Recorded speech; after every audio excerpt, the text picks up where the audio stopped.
बिस्मिल्लाहिर्रहमानिर्रहीम अस्सलाम वालेकुम। मैं हूं ईसा नकवी। दुनिया इस वक्त एक हाइबरनेशन की मोड में है। जिस तरीके से आपका कंप्यूटर कभी कभी स्लीप मोड में चला जाता है या हाइबरनेट हो जाता है, उसी तरीके से दुनिया इस वक्त जमूद का शिकार है। दुनिया की सबसे पुरानी डेमोक्रेसी अमेरिका के जो इंतखाबात हैं उनके नताइज का बेचैनी के साथ इंतज़ार किया जा रहा था। और इस दौरान आपने नोट किया होगा कि बड़ी बड़ी इंटरनेशनल डेवलपमेंट्स जो रिपोर्ट होती हैं, जिसमें ममालिक के आपसी ताल्लुकात और सफारती सतह के ऊपर जो एक दूसरे के दरमियान तनाव की कैफियत होती है और उसके हवाले से रिपोर्टिंग हो रही होती है, रद्द अमल आ रहे होते हैं ममालिक के, वो भी तकरीबन जैसे रुक गए हैं। इस वक्त दुनिया का अपने तौर पर जो चौधरी मुल्क है, जो बड़ी बड़ी डेवलपमेंट्स को शुरू करता है, उसका मौजब बनता है, वहाँ पर जो इलेक्शंस हो रहे हैं उनकी तरफ सबकी नज़रें हैं और सब देखना चाहते हैं कि कौन नया मुकीम होगा वाइट हाउस का। बिल्कुल इसी तरीके से है जैसे अगर कोई जहाज़ खुदा न खास्ता लैंडिंग के वक्त उसका लैंडिंग गियर डाउन ना हो और उसके पहिए ना खुलें, तो फिर पायलट जो है वो बेली लैंडिंग करता है। और बेली लैंडिंग के वक्त जिसको क्रैश लैंडिंग भी कहा जाता है, उस वक्त जब हिदायत दी जाती हैं तो पायलट की तरफ से जो आखिरी बात मुसाफिरों को कही जाती है वो ये कि ब्रेस फॉर द इम्पैक्ट। आपको एक पोजीशन बताई जाती है और कहा जाता है कि आपने इस तरीके से रहना है, सीट बेल्ट बांध लें, अपने हाथ जो है वो सर के ऊपर रखें और सर झुकाकर सीट के करीब कर लें और उसके बाद brace for the impact, hold yourself, hold your breath, और आप देखेंगे इस जो धचका लगने वाला है उसके लिए आप तैयार हो जाएं। तो बाकायदा कुछ ममालिक हैं जिनके लिए धचका होगा, कुछ ममालिक हैं जिनमें खुशी की लहर दौड़ेगी। जो भी मुकीम बनता है नया वाइट हाउस का, एक नेल बाइटिंग फिनिश है अमेरिकन इलेक्शंस का। बाकायदा अब ये नज़र आ रहा है कि अमेरिकन हिस्ट्री में बहुत कम ऐसे इलेक्शंस हैं जो कि इतने ज़्यादा इंटरेस्टिंग हुए हों, और जितना कंट्रोवर्शियल इसको डोनाल्ड ट्रंप की तरफ से बनाया गया है उसका मैं आपको कुछ थोड़ा सा वो भी बताऊंगा। और साथ ही मैं आपको बताऊंगा रद्द-ए-अमल मुख्तलिफ ममालिक का, पाकिस्तान का, ईरान का, रूस का, चीन का और सऊदी अरब के लिए, और ख़ास तौर पर सऊदी शहज़ादे मोहम्मद बिन सलमान जो कि क्राउन प्रिंस हैं, उनके लिए क्या मुश्किलात पैदा हो सकती हैं कि अगर जो बाइडन, जो कि अब नज़र भी आ रहा है कि जो बाइडन मोस्ट लाइकली अमेरिका के वाइट हाउस के नए मुकीम होंगे।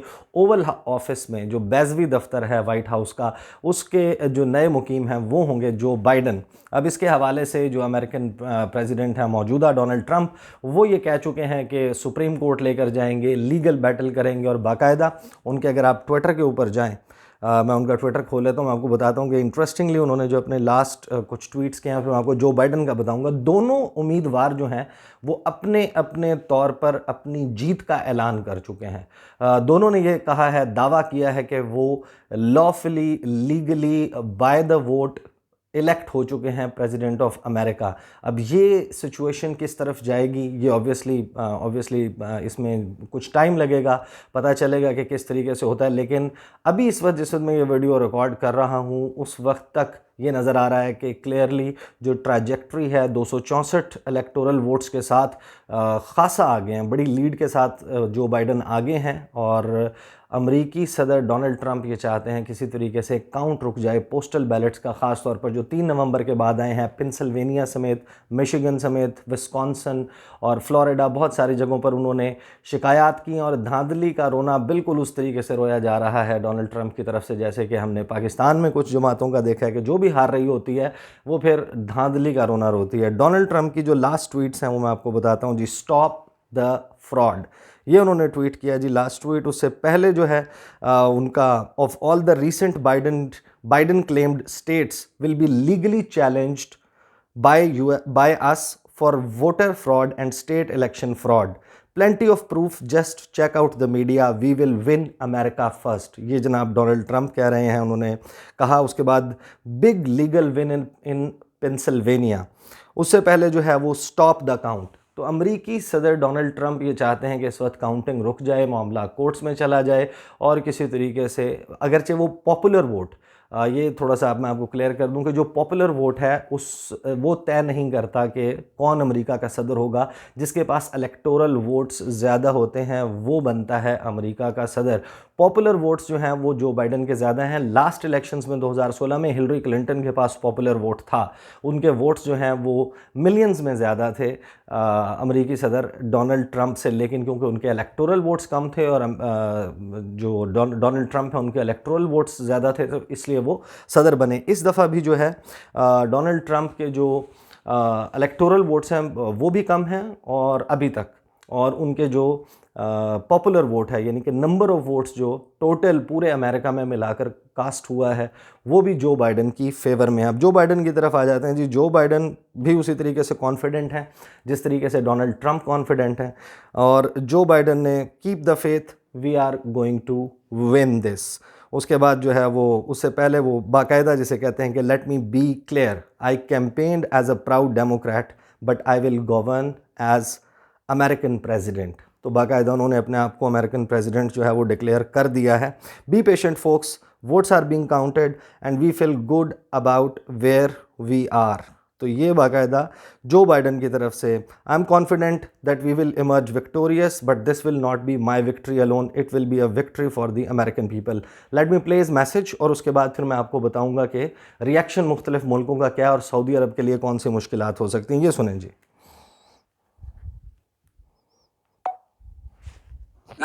Every vote must be counted. No one's going to take our democracy away from us. Not now, not ever. America's come too far.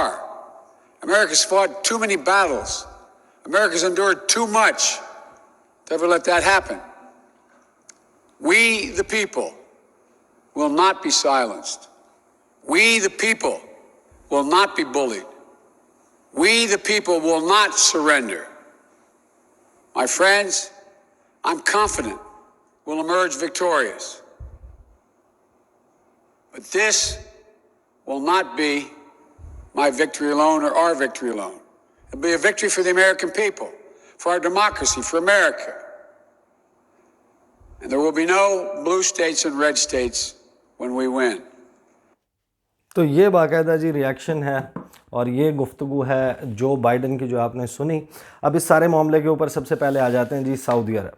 Saudi अरब के हवाले से मोहम्मद बिन सलमान वो शख्स हैं जो कि जिनके पास ज़ाहिर है कि इक़्तिदार तकरीबन मुकम्मल तौर पर जो सऊदी अरब के अफेयर्स हैं उसके हवाले से मोहम्मद बिन सलमान के पास है। मोहम्मद बिन सलमान के हवाले से ये कहा जाए कि उन्होंने अपने तमाम अंडे एक टोकरी में डाले हुए थे, एक ही बास्केट में डाले हुए थे, और वो थी डोनाल्ड ट्रंप।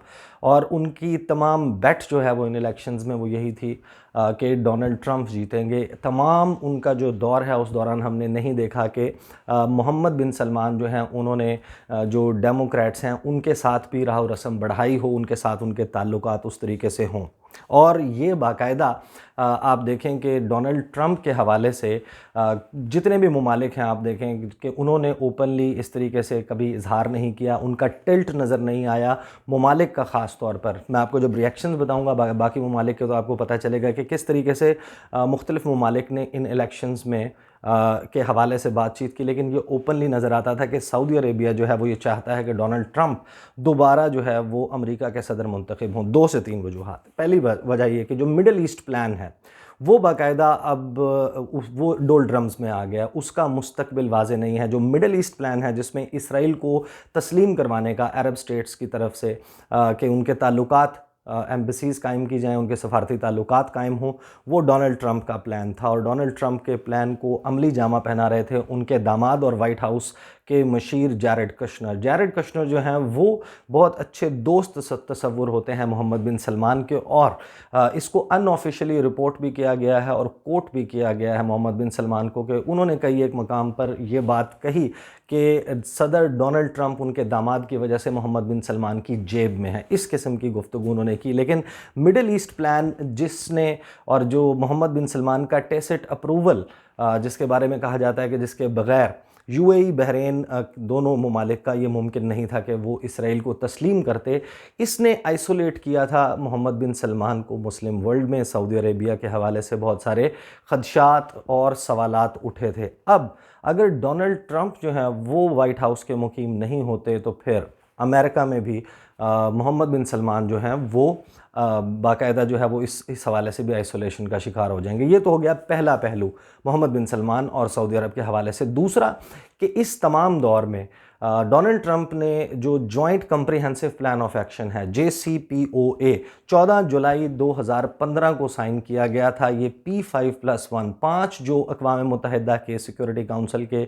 मुस्तकिल ममालिक हैं +1 उनका मुआहदा था ईरान के साथ। इसको ईरानियन न्यूक्लियर डील भी कहा जाता है। ये जो बाइडन उस वक्त वाइस प्रेसिडेंट थे, बराक ओबामा प्रेसिडेंट थे, उस वक्त ये साइन की गई थी डील और इसके तहत ईरान को बहुत ज़्यादा जो है वो आसानी मिली थी अपने तेल की एक्सपोर्ट के हवाले से। उसके ऊपर से सैंक्शंस उठ गई थी, उसके जो बैरून ममालिक जो उसके पैसे फ्रीज़ हुए थे वो अकाउंट्स वो जो है वो खोल दिए गए थे, उनके पास पैसे वापस की फरावानी हो गई थी। और फिर डोनाल्ड ट्रंप जब आए उन्होंने 2018 में इस डील से पुल आउट किया और उस डील को तकरीबन स्क्रैप कर दिया। ईरान के ऊपर दोबारा पाबंदियां लगाई गईं और ईरान को बाकायदा एक ख़तरा बनाकर पेश किया गया पूरी अरब दुनिया को, अरब ममालिक को, और उनको कहा कि ईरान के मिसाइलों के निशाने पर हैं आप सब, और आपका कोई अगर दोस्त हो सकता है तो या तो इसराइल या फिर अमेरिका। और फिर इन अरब स्टेट्स को बाकायदा वो जो मिडल ईस्ट प्लान है वो दिया गया कि जिसके तहत इसराइल के उनके साथ ताल्लुकात कायम करवाए गए।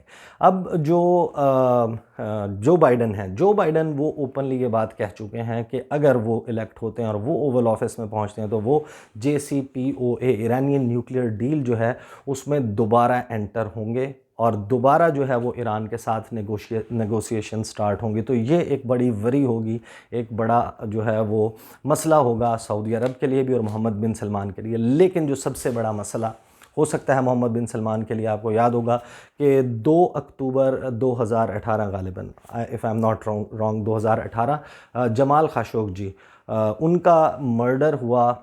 बड़े नक्काद थे सऊदी हुकूमत के, मोहम्मद बिन सलमान के। इस्तांबुल में जो सऊदी कौंसलेट है वहाँ पर उनका मर्डर हुआ। उसके हवाले से पूरी दुनिया में सवालात उठे मोहम्मद बिन सलमान पर, इन्वेस्टिगेशंस की बातें हुई, बहुत सारी जो एजेंसीज़ हैं उन्होंने उसके ऊपर अपने तौर पर प्रोब भी किया। और इस सारे मामले के ऊपर वाज़े तौर पर नज़र आता था कि डोनाल्ड ट्रंप जो हैं वो मोहम्मद बिन सलमान को बचाते हुए नज़र आ रहे हैं। और फिर मोहम्मद बिन सलमान ने प्रिवेल किया, उनके ऊपर उस तरीके से मसाइल उनके लिए पैदा नहीं हुए। कुछ अमेरिकन कोर्ट्स हैं जिनमें केसेस भी उनके ख़िलाफ़ मौजूद हैं, लेकिन डोनाल्ड ट्रंप की जो शील्ड है इस तमाम वक्त में वो मोहम्मद बिन सलमान के ऊपर मौजूद थी। जो बाइडन जो है उनके हवाले से मैं आपको बताऊं कि he is the one who supported CIA's finding.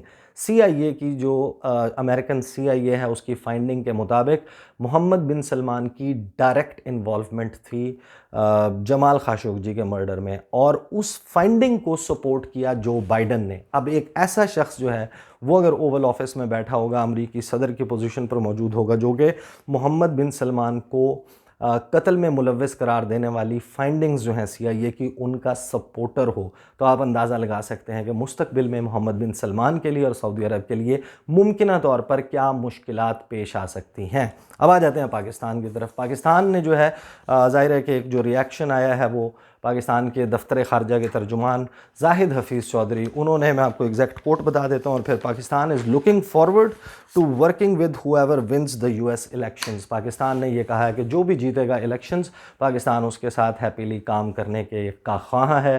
साथ में उन्होंने विश किया है। ये बाकायदा जो है वो पाकिस्तान का एक स्टेटेड पोजीशन होती है हमेशा जब इस किस्म के इंतखाबात होते हैं कि जो भी जीतेगा, अगरचे मैं अपनी, क्योंकि मैं सदीक जान साहब के साथ वीडियो में एक दो और जगह के ऊपर जो है वो मैं इस हवाले से तफसील से क्योंकि बात कर चुका हूँ, तो मैं नहीं दोहराऊँगा कि पाकिस्तान के लिए कौन सा सदर बेहतर है कौन सा नहीं, आप उन वीडियोज़ में देख सकते हैं। लेकिन जो भी जीते पाकिस्तान ने कहा कि हम उसके साथ मिलकर काम करेंगे। अब आ जाते हैं जी जो इसमें चाइना का रद्द अमल। चाइना के हवाले से एक इंटरेस्टिंग बात यह है कि चाइना ने और चाइनीज़ मीडिया जो कवर कर रहा था इलेक्शंस, उसके हवाले से एक बहुत ही डिफरेंट किस्म की चीज़ हुई है। और इसके हवाले से फिर एक ख़बर भी आई कि चाइनीज़ मीडिया को, जो चाइनीज़ गवर्नमेंट है, उसने ये कहा कि आप इसके ऊपर बहुत ज़्यादा स्पेकुलेट ना करें इलेक्शन के ऊपर। इलेक्शन को उस तरीके से, जिस तरीके से कवरेज होती है नॉर्मली, उस तरीके से कवर ना किया जाए, ताकि अमेरिका की तरफ से जो अक्सर ये बात कही जाती है कि इन्फ्लुएंस करने की कोशिश की है रिज़ल्ट्स को, रशिया के हवाले से कहते हैं, उन्होंने ईरान के हवाले से इस दफ़ा कहा, चाइना के हवाले से अक्सर जो है वो इस किस्म की बातें चलती रहती हैं। उन्होंने बाकायदा उसकी रिपोर्टिंग उस तरीके से नहीं हुई चाइनीज़ मीडिया में। लेकिन अब जो चाइनीज़ मीडिया है उसके हवाले से ज़ाहिर है कि क्योंकि उसमें एक मम रहा, एक दो एडिटोरियल्स एंड ओपैड्स जो हैं वो लिखे गए ग्लोबल टाइम्स में। लेकिन जो चाइनीज़ मिनिस्ट्री, फॉरेन मिनिस्ट्री के स्पोक्स पर्सन है, उन्होंने कहा the US election is a domestic affair, कि उनका अंदरूनी मामला है, China has no position on it, कि चीन की इसके ऊपर कोई पोजीशन नहीं है, चीन is not even commenting on the US elections. लेकिन जो चीन के सदर हैं शी जिनपिंग, उन्होंने नाम नहीं लिया, लेकिन वो एक ट्रेड एक्सपो के ऊपर मौजूद थे जिस वक्त ये इलेक्शन के बाद रिज़ल्ट की काउंटिंग जो और बैलेट्स की काउंटिंग जो है, वोट्स की काउंटिंग वो जारी थी। उस वक्त उन्होंने अमेरिका का नाम लिए बगैर, रेफरेंस दिए बगैर, लेकिन अमेरिका के पैराए में बात करते हुए ये कहा कि countries must work together as partners with each shouldering its due responsibility के मुख्तलिफ जो ममालिक हैं उनको एक दूसरे के साथ मिलकर पार्टनर्स के तौर पर काम करना चाहिए और हर बंदा यानी कि हर मुल्क जो है वो अपनी ज़िम्मेदारी इस हवाले से पूरी करे। जो रशिया की तरफ से भी इसके ऊपर कोई ऑफिशियली अभी तक पोजीशन सामने नहीं आई, लेकिन जो रशियन प्रेजेंस है ऑन सोशल मीडिया और Chinese presence on social media, उसने बाकायदा ट्रोलिंग की है डोनाल्ड ट्रंप की, मजाक उड़ाया है। बहुत सारे कार्टून चल रहे हैं पाकिस्तानी मीडिया में भी, आप देख चुके होंगे, जिसमें डोनाल्ड ट्रंप जो है वो मुतवक्के तौर पर पाकिस्तान डेमोक्रेटिक मूवमेंट PDM जो है उसमें और मौलाना फजलुर रहमान से रब्ता कर रहे हैं। कुछ लोग जो हैं वो कार्टून्स में, कैरिकेचर्स में ये दिखा रहे हैं कि वो इमरान खान साहब से, वज़ीर-ए-आज़म पाकिस्तान से रब्ता कर रहे हैं कि अब वो क्या करें और उनसे मशवरे मांगते हुए नज़र आ रहे हैं। रशियन जो स्टेट ओन्ड न्यूज़ सर्विस है टास, रशियन लैंग्वेज में ही लिखती है, उसमें एक कोट है वो मैं आपको पढ़ के सुना देता हूँ कि जिसको समझा जा सकता है कि सेमी ऑफिशियल किस्म का जो है वो रशिया का इस फौरी जो इस वक्त सूरत हाल चल रही है अमेरिका में उस पर रद्द अमल है कि it is already clear that the deep foundations of American democracy including the most proud slogan of its propaganda about the rule of law and order in the country are being tested for strength. के अब पता चलेगा कि America जो अपने बारे में बड़ा प्रोपेगेंडा करता है कि यहाँ पर रूल ऑफ लॉ है और इस मुल्क में जो है वो कवानीन और उसकी अमलदारी बहुत होती है, जो ट्रंप जो कुछ कर रहे हैं, अब इसकी स्ट्रेंथ का पता चलेगा कि ये प्रोपेगेंडा अमेरिका का अपने बारे में किस हद तक दुरुस्त है और किस हद तक नहीं है। ये तो जी रिएक्शंस हैं इनके। ईरान का जो रिएक्शन है वो मैं आपको बता देता हूँ कि ईरान के प्रेसिडेंट ने भी इसके हवाले से बात की है और जो उनके सुप्रीम लीडर हैं सैयद अली ख़ामनाई, उन्होंने भी बात की और दोनों की तरफ से ये बात सामने आई है कि इससे फ़र्क नहीं पड़ता ईरान को कि कौन जीतेगा अमरीकी इलेक्शंस। जो वो चाहते हैं वो ये कि अमरीका जो इंटरनेशनल अकॉर्ड्स हैं, मुआहदे हैं, उनकी पासदारी करे, उनके ऊपर अमल दरामद करे और उस अमल दरामद के बग़ैर जो है वो ईरान नहीं देखता कि ताल्लुकात बेहतर हो सकते हैं, ख़ित्ते की सूरत हाल बेहतर हो सकती है। तो उन्होंने बाकायदा अपने आप को इनडिफरेंट रखा है कि जो बाइडन जीतें या ट्रंप, हालांकि डोनाल्ड ट्रंप जो हैं उनकी वाज़े तौर पर ईरान के ख़िलाफ़ पॉलिसी है और जो बाइडन की पॉलिसी जो है वो ईरान को एक तरीके से फेवर कर रही है दैट ही इज़ रेडी कि वो JCPOA जो ईरानियन न्यूक्लियर डील है, joint comprehensive plan of action, उसमें दोबारा एंटर होने की बात करें। उसके बावजूद ईरान ने उनके हवाले से कोई विश नहीं किया, बल्कि उन्होंने ये कहा कि जो भी जीते वो जो बैनुल-अक़वामी मुरव्वजा उसूल हैं, मुआहदे हैं, उनके ऊपर अमल दरामद करे। तो ये जी 5 इंपॉर्टेंट रद्द-ए-अमल जो मैंने कहा मैं आपके साथ शेयर करूँ। बड़ी इंटरेस्टिंग सिचुएशन है। अमेरिका जो है वो किस तरफ ये सारी सिचुएशन जाती है, डोनाल्ड ट्रंप इसको जिस तरीके से ट्विस्ट कर रहे हैं और 2 इस वक्त लोग हैं जो अपने अपने तौर पर सदर बनने का ऐलान कर चुके हैं। अफ़गानिस्तान से तो हम ये एक्सपेक्ट कर सकते थे। गुज़श्ता साल 2019 के आखिर में जिस वक्त इलेक्शंस हुए तो हमने देखा कि एक तरफ जो है वो डॉक्टर अब्दुल्ला उन्होंने अपनी विक्ट्री डिक्लेयर कर दी और कहा कि मैं प्रेसिडेंट हूँ। दूसरी तरफ अशरफ गनी जो है वो यही कह रहे थे कि मैं सदर हूँ। दोनों ने, और फिर एक इनके दरमियान सुलह सफाई करवाने वाला अमेरिका था। तो अमेरिका ने सुलह सफाई करवाई थी अफ़गानिस्तान में, अब अमेरिका में सुलह सफाई करवाएगा कौन? 2 प्रेसिडेंट वहाँ पर अपने तौर पर बन चुके हैं, दोनों ने डिक्लेयर कर दिया। ऑब्वियसली ये सिचुएशन बड़ी इंटरेस्टिंग होगी आने वाले कुछ दिनों में, उसके ऊपर नज़र रखेंगे। अगली वीडियो में आपके साथ मुलाकात होगी। मुझे इजाज़त दीजिए। अल्लाह हाफ़िज़।